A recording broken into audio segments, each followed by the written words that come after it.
अच्छा, हमारा टॉपिक है आज ब्लड और पेज नंबर है 34। तो सबसे पहले वो बता रहा है इस तरह इस लाइन में कि जो अडल्ट एक बॉडी होती है ना, इंसान का जो जिस्म होता है, जवान इंसान का, उसके अंदर कितना ब्लड होता है? 5 लीटर। कितना? 5 लीटर ब्लड। जिस तरह वो आप लोगों ने जो बोतल्स पीते हैं, आम कोक वगैरह, स्प्राइट, उस तरह की 1 लीटर वाली जो बोतल होती है, उस तरह की अगर 5 बोतलें हों तो वो 5 लीटर बन जाती है। 5 लीटर, 5 लीटर बन जाएगा ब्लड अगर उन सारी बोतलों को मिक्सअप करें तो इतना खून एक जवान इंसान की बॉडी में होता है। ठीक है। अगला वो बात ये कह रहा है इधर कि ब्लड है ना, एक सिर्फ लाल रंग का लिक्विड नहीं है जो हमारी बॉडी में फ्लो कर रहा है या ट्रेवल कर रहा है, इसके और भी बहुत ज़्यादा काम है। ठीक है।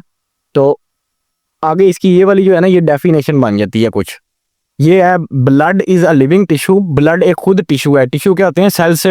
सेल्स, ज़्यादा सारे सेल्स मिलकर क्या बना रहे होते हैं? टिश्यूज बना रहे होते हैं। इसके 4 मेन पार्ट्स हैं। 4 मेन पार्ट्स हैं इसके। 4 मेन पार्ट्स क्या हैं इसके? एक तो रेड ब्लड सेल्स है, दूसरा वाइट ब्लड सेल्स है, और फिर क्या है? प्लेटलेट्स। और ये सारी चीज़ें किसमें फ्लोट कर रही हैं? एक प्लाज्मा। इसको है ना ब्लड प्लाज्मा भी कहते हैं। क्या है? ब्लड प्लाज्मा भी इसको कहते हैं।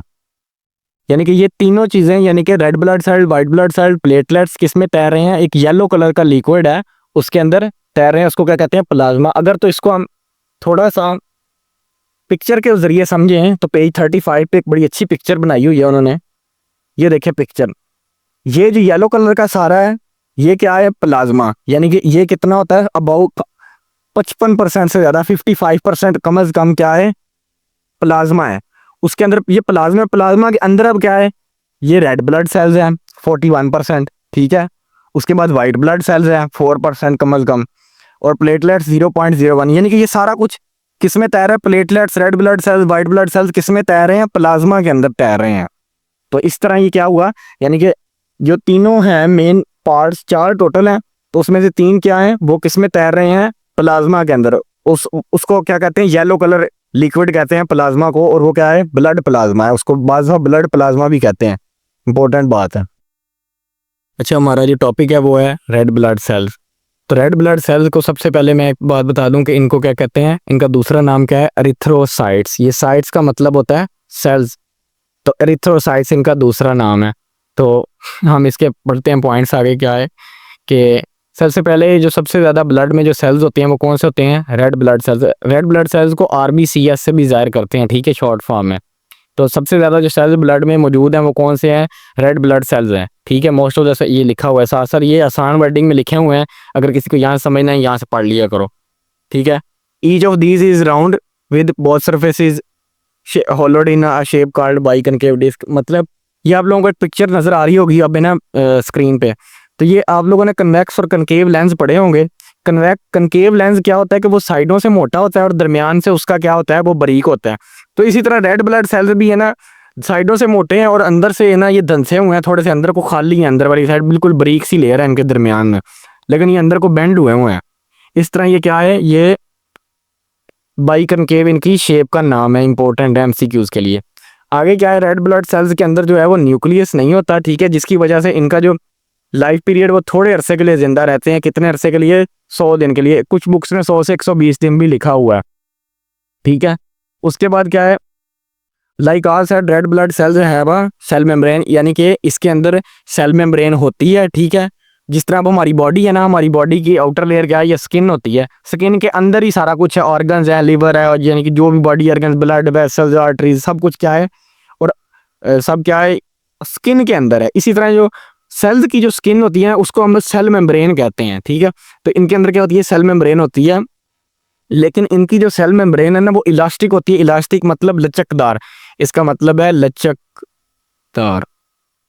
लचकदार क्यों होती है और किस लिए होती है लचकदार? मसलन वो जिस तरह इलास्टिक नहीं होता उस तरह, यानी कि लंबा हो जाए, छोटा हो जाए, बेंड हो जाए, इस तरह लचकदार होने की एक वजह है।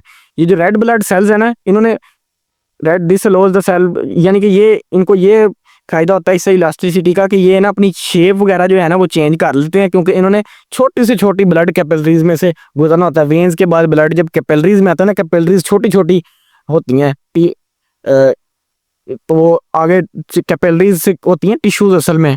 तो टिश्यूज से आगे फिर वो सेल्स में चला, सेल्स का कम्बिनेशन होता है टिश्यूज। तो वो कैपिलरीज टिश्यूज के साथ जब जुड़ी होती है ना, तो वो उन्होंने टिश्यूज के बाद सेल्स में जब जाना होता है ना, वो बड़ी छोटी जगह होती है, तो वहां से गुजरने के लिए इनको बैंड वगैरह होना पड़ता है, क्योंकि बारीक बारीक नाड़े हैं।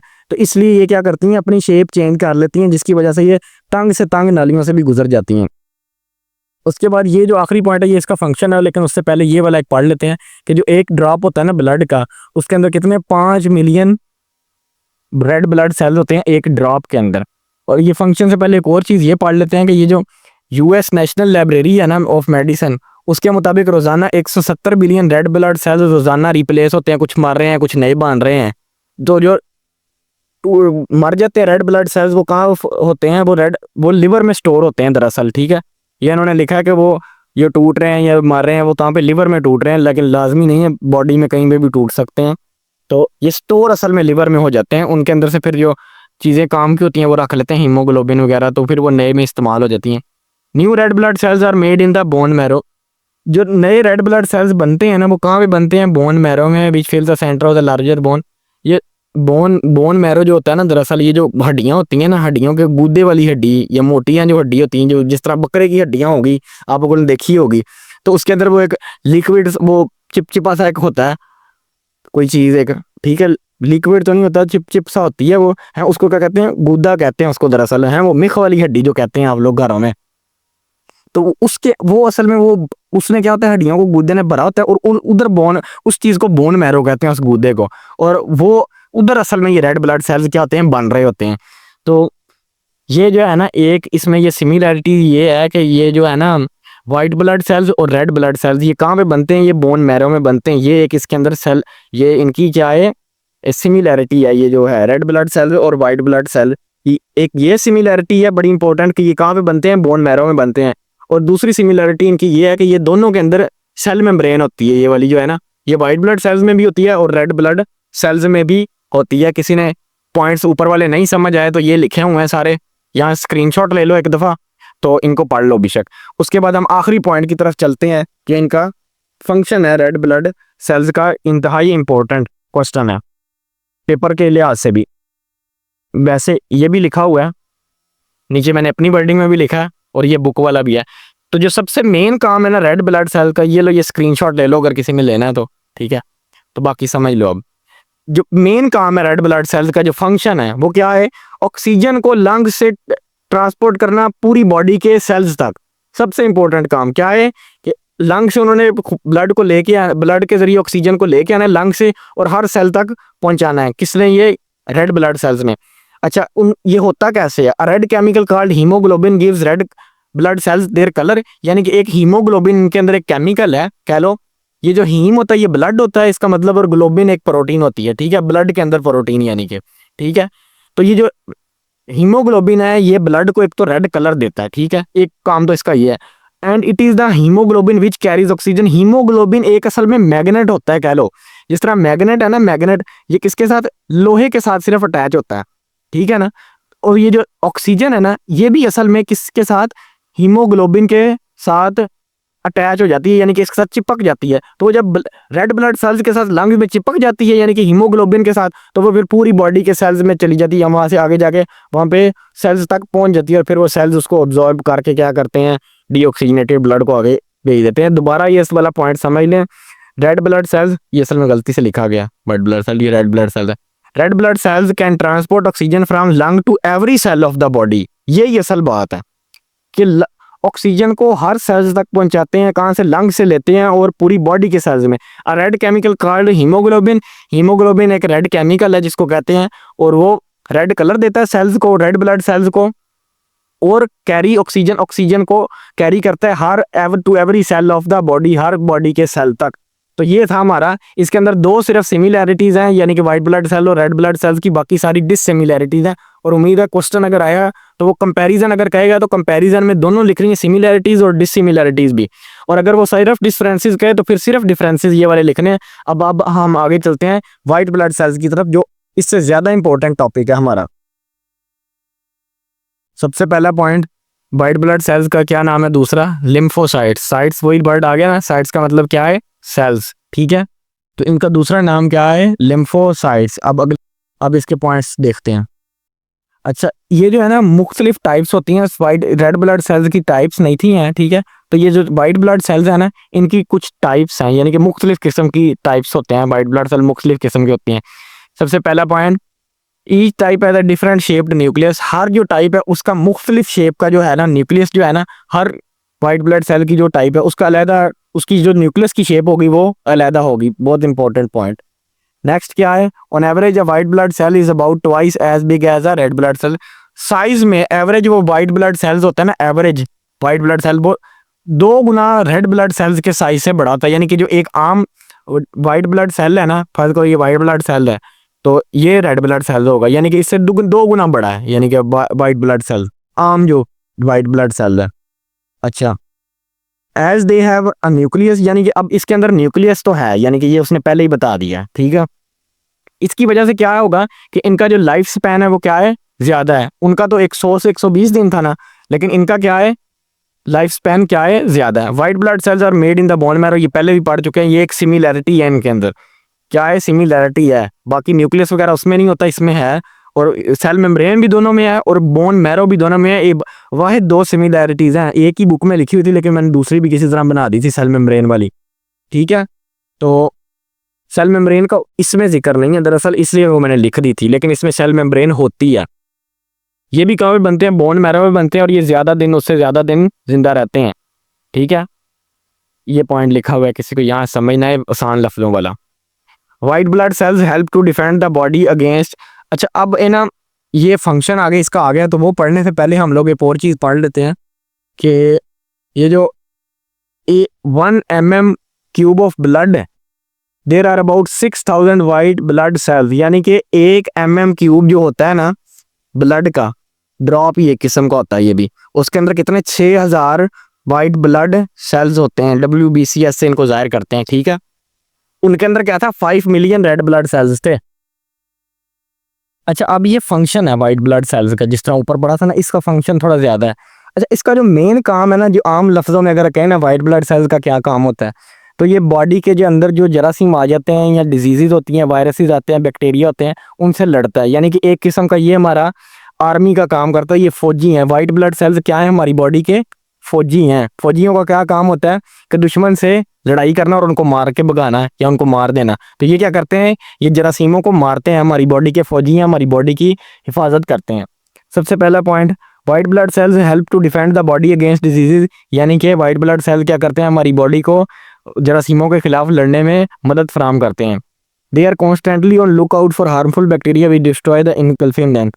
ये ना मुसलसल, कांस्टेंट का मतलब होता है यानी कि एक ही, कांस्टेंट यानी कि लगातार, लगातार या एक ही स्पीड से, एक ही तरह से ना, यानी कि बगैर कोई आंख झपके कह लो, वो है ना, वो बैक्टीरिया को देखते रहते हैं। कोई बैक्टीरिया, कोई चीज़ हमारी बॉडी के अंदर आए तो हम उसको पकड़ के मारें, यानी कि, ठीक है। यानी कि बदमाश है एक किस्म के ये हमारी बॉडी के। They constantly looking for them, sorry यहाँ से, they help the body defend against body against diseases. They constantly looking for harmful bacteria which they destroy them by engulfing. इसका मतलब इनगल्फिंग का ये है कि उनको निगल जाना, उनको खा जाना, उनके गिर्द लिपट जाना। रैपिंग देमसेल्फ, रैपिंग का मतलब लिपेट देना, यानी कि ये अगर है ना बैक्टीरिया तो इसके साइडों पे ना लिपट के इसको खा जाना, यानी कि अब इसको खा गए हैं। यानी कि अब ये बैक्टीरिया था, ये वाइट ब्लड सेल्स जो हैं ये तो हमारी बॉडी के लिए हार्मफुल नहीं है, लेकिन अगर ये तो ये बैक्टीरिया ऐसे फिर रहा है आम, तो ये तो हमारी बॉडी के अब ये ब्लड वगैरह को यहाँ पे डिजीज कर सकता है। लेकिन ये साथ ही वाइट ब्लड सेल ने इसको देखा, वाइट ब्लड सेल ने क्या किया, इसको खाया, तो ये अब बैक्टीरिया जो है ये इसके अंदर आ गया। अब ये जो इसकी स्किन है ये तो हमारे लिए हार्मफुल नहीं है, तो अब हमारी बॉडी को इससे कोई नुकसान नहीं है। क्या किया, इसके गिर्द लिपट गया। Once this has happened the white blood cells live only for a few days because they are poisoned by the bacteria. अगले सफ़े पे लिखा है दे हैव कैप्चर्ड, ठीक है, यहाँ से ही देख लो। अच्छा, ये आसान लफ्जों में जो मैंने लिखा ना, once they engulf it the white blood cell live only for few days because they, किधर गया, because they are poisoned by bacteria they captured. अच्छा, जब ये उसको खा जाते हैं ना बैक्टीरिया को, उसके बाद ये बिल्कुल थोड़े दिनों के लिए जिंदा रहते हैं, क्योंकि वो जो बैक्टीरिया या वायरस है उसके अंदर एक जहर है। पॉइजन का मतलब होता है जहर, तो वो जो जहर है अब वो हमारी बॉडी को तो कुछ नहीं कह रहा, लेकिन वाइट ब्लड सेल्स के अंदर तो है ना, उसको तो अंदर अंदर से वो उसको वो मारेगा। तो वो ये वाइट ब्लड सेल्स क्या होता है कि ये खुद भी मर जाता है और साथ वो पॉइजन को भी है ना वो पीप सी बना देता है अंदर, और वो हमारी बॉडी के लिए फिर पीप ही होती है जो हार्मफुल होती है, वो फिर हम निकाल लेते हैं किसी तरीकों के साथ। तो वो क्या करता है असल में, वो क्या कह रहा है कि जब वो खा जाता है उसके बाद ये कुछ दिन के लिए जिंदा रहता है और फिर मर जाता है, और मरता किस वजह से है, वो जो पॉइजन है बैक्टीरिया का। अच्छा, उसके आगे क्या है कि वो मैंने कहा था पीप सी, the yellow pus which comes from an infected wound is full of dead white blood cell. यानी कि वो जो पीप सी बन के हमारे होती है ना हमारे बॉडी से, बाज कहीं इन्फेक्शन हो तो वहां से पीप आती है, तो वो असल में वो पीप वाली जगह पे वहां पे वाइट ब्लड सेल्स आके वो जो बैक्टीरिया होते हैं ना वो जख्म पे उनको खा जाते हैं, यानी कि उनको मारते हैं उस जगह से हैं। तो वो जब मारते हैं ना तो वहाँ पे फिर वो उनके अंदर पॉइजन आ जाता है, तो वो वहाँ पे फिर मर जाते हैं। तो फिर वो क्या होता है, वो जो पीप सी होती है ना वो मरे हुए वाइट ब्लड सेल्स होते हैं, और वो जो बैक्टीरिया का पॉइजन होता है ना वो असल में होता है। तो फिर वो वहाँ से हम उसको कहते हैं ना पीप को बाहर निकाल दो, तो वो फिर पीप को दबा के हम उस जख्म के पास से थोड़ा सा तो कपड़े से साफ कर लेते हैं और इस पीप को बाहर निकलने देना चाहिए। ठीक है, येलो पस comes from an infected wound is full of dead white blood sales. मरे हुए वाइट ब्लड सेल्स दरअसल ये होते हैं। उसके बाद होते हैं some white blood cells also produce chemical called antibodies. अच्छा, ये बड़ा इंपॉर्टेंट पॉइंट है। कुछ जो वाइट ब्लड सेल्स है ना वो कुछ केमिकल्स प्रोड्यूस कर रहे होते हैं, उनका नाम क्या है, एंटीबॉडीज हम उसको कहते हैं। These kill germ and change the poisonous chemicals produced by germ into harmless substances. आसान लफ्जों में, some white blood cells produce chemicals called antibodies. जो हमारी कुछ वाइट ब्लड सेल्स हैं वो केमिकल्स प्रोड्यूस कर रहे हैं, उनका क्या नाम है, antibody. These kills the germs and change the poisonous chemicals produced bye germs into harmless substances. मतलब ये है कि कुछ white blood sales chemical produce कर रहे हैं, उनका क्या नाम है, एंटीबॉडी। और ये एंटीबॉडीज क्या कर रही हैं, जर्म्स को है ना मुसलसल तौर पे या पॉइजनस केमिकल जो उनसे जर्म्स से प्रोड्यूस होते हैं ना उनको क्या कर रही है, हार्मलेस का मतलब होता है जो जो हमारी बॉडी के लिए नुकसानदेह चीज ना हो, कुछ ऐसी चीज में वो कन्वर्ट कर देता है, फर्ज करो एक लिक्विड में कन्वर्ट कर देता है, लेकिन वो हमारी बॉडी के लिए क्या है, हमारी बॉडी को नुकसान नहीं पहुंचाता। ठीक है, बेशक वो हमारी बॉडी के अंदर रह भी जाए। तो ये काम होता है एंटीबॉडीज का, यानी कि वो एक किस्म का वैक्सीन सी बन जाती है, तो उससे हमारी बॉडी को नुकसान नहीं होता।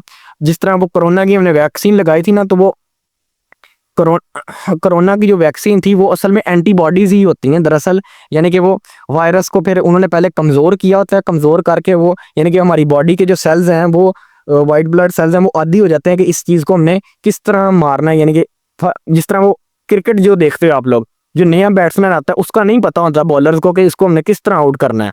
तो लेकिन जब वो पुराना हो जाता है तो उनको उसकी क्या कहते हैं वीक जोन का पता लग जाता है कि इसको किस तरह टैकल करना है। तो जब वो कोरोना पहली दफ़ा आया था तो हम एक नई बीमारी थी सबकी बॉडी के लिए, तो फिर जैसे जैसे वो पुराना हुआ उसकी वैक्सीन भी बना ली उन्होंने, सब कुछ उसका वीक जोन सब कुछ उनको पता लग गया कि इसको हमने किस तरह टैकल करना है। तो वो जो किसी जिस बंदे की बॉडी में पहले ही वो ठीक हो गया हो ना कोरोना, तो उसके अंदर वो पहले ही उसके वाइट ब्लड सेल्स आदि होते हैं, तो उसके वो वाइट ब्लड सेल्स को निकालते हैं और उससे फिर आगे वैक्सीन सी बन जाती है। यानी कि वो पहले ही उसकी बॉडी एक किस्म की वैक्सीनेटेड होती है, उसकी बॉडी को वो असर नहीं करता है कुछ अरसा के लिए या काफ़ी अरसा के लिए। Last point, some antibodies remain in blood for months or even years after they have helped you recovered from a disease. They help to prevent you catching the disease again. यानी कि वो ये कह रहा है some antibodies remain in the blood for months or even years. कुछ जो antibodies होती हैं ना वो जब इसको किल कर देती हैं ना ये जर्म्स को या वो पॉइजन को, अच्छा वो क्या होती है कुछ अरसा के लिए, महीनों के लिए या सालों के लिए हमारे ना बाज़ दफ़ा बॉडी में रहती है। उसकी वजह क्या है, help you recovered from a disease, they help to prevent you catching disease again. यानी कि वो अगर तो मरी हुई वो वाली जो एंटीबॉडीज़ है वो हमारी बॉडी में यानी कि है वो जो एंटीबॉडीज़ है जिसने पहले एक दफ़ा उस वायरस को या बैक्टीरिया को मारा है, अब उसको तो तजर्बा है कि उसने किस तरह उसको टैकल करना है, किस तरह मारना है। तो लेकिन अगर वही एंटीबॉडीज एक दफ़ा इसको मार के साथ ही हमारी बॉडी से निकल जाएगी तो हमारी बॉडी में तो नए डब्ल्यू वाइट ब्लड सेल्स बन गए। अब इनको तो नहीं पता कि किस तरह उस डिजीज़ के साथ अगर अब दोबारा आ गई कुछ अरसा के बाद तो किस तरह हमने उसको टैकल करना है। ठीक है, लेकिन ये जो पुराने वाले तजर्बाकार बंदे हैं या तजर्बाकार ये जो वाइट ब्लड सेल्स हैं उनको तो पता है हमने किस तरह वो जो डिजीज़ है उसको अगर वो दोबारा आई तो दोबारा मारना है। तो वो क्या करते हैं, वो फिर कुछ अरसा के लिए हमारी बॉडी उसको स्टे कर लेती है, अपने अंदर रख लेती है, ताकि अगर खुदा न खासा दोबारा ये वायरस बैक्टीरिया जर्म आए तो उसको आसानी से हम लोग टैकल कर सके, आसानी से हम मार सकें बॉडी को। बहुत इंपॉर्टेंट टॉपिक है वाइट ब्लड सेल्स का, अच्छी तरह समझे। अच्छा, ये जो प्लेटलेट्स है ना, इसका भी दूसरा नाम यहाँ पे लिखा हुआ है थ्रोम्बोसाइट्स, ठीक है ना, ये इंपॉर्टेंट बात है। तो उसके अलावा ये जो प्लेटलेट्स है ना, इनकी बस थोड़ी सी डेफिनेशन आप लोग देख लें। प्लेटलेट्स क्या है? Small cell fragments made in the bone marrow, ये भी बोन मैरो में बनते हैं। ये जिस तरह ना एक छोटी सी झिल्ली सी, छोटी सी बिल्कुल इस तरह टुकड़ा सा इस तरह होता है, ठीक है। ये बस बात याद रखने वाली है इसके अंदर प्लेटलेट्स की, और ये बनते हैं बोन मैरो में। उसके अलावा ये प्लाज्मा है, प्लाज्मा पीछे बता दिए कि ये लिक्विड पार्ट होता है ब्लड का, उसको क्या कहते हैं? ब्लड प्लाज्मा भी कहते हैं, ठीक है। इतनी सी बात याद रखनी है क्योंकि बाकी कुछ ये आउट ऑफ कोर्स है।